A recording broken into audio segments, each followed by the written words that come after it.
সুপ্রিয় দর্শক, সাইফুলের আলাপনে আপনাদের স্বাগত।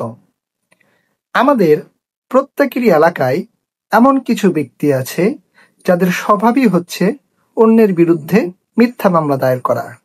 এই মিথ্যা মামলা মূলত দায়ের করা হয় দুটি উদ্দেশ্যে। এক, সংশ্লিষ্ট ব্যক্তিকে হয়রানি করা। দুই, সংশ্লিষ্ট ব্যক্তি থেকে কিছু আর্থিক সুবিধা আদায় করে নেওয়া। এখন কোনো ব্যক্তি যদি আপনার বিরুদ্ধে ষড়যন্ত্র করে মিথ্যা মামলা দায়ের করে, তাহলে প্রতিকার কি?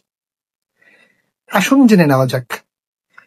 কোনো ব্যক্তি যদি ষড়যন্ত্র করে আপনার বিরুদ্ধে মিথ্যা মামলা দায়ের করে, তাহলে সেই মিথ্যা মামলা দায়েরকারী ব্যক্তির বিরুদ্ধে ক্ষতিগ্রস্ত ব্যক্তি পেনাল কোড 182, 192 এবং 211 ধারায় মামলা দায়ের করতে পারে।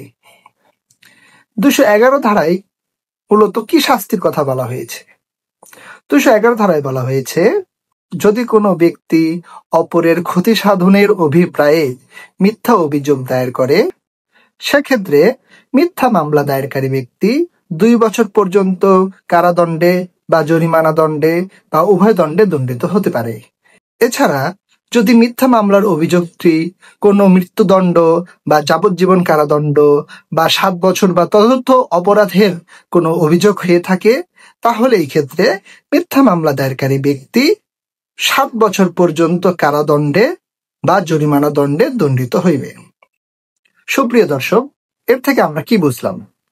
যদি মিথ্যা মামলা দায়েরকারী ব্যক্তি আপনার বিরুদ্ধে ছোট অভিযোগে কোনো মিথ্যা মামলা দায়ের করে, তাহলে তার 2 বছরের জেল হবে, এবং সে যদি কোনো বড় কোনো মামলার মিথ্যা অভিযোগ আপনার বিরুদ্ধে দায়ের করে, তাহলে তার 7 বছর পর্যন্ত জেল হতে পারে।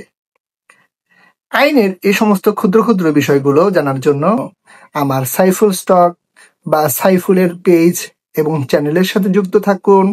যদি ভিডিওটি আপনাদের উপকারে আসে, তাহলে লাইক, কমেন্ট, শেয়ার করুন। ধন্যবাদ সকলকে।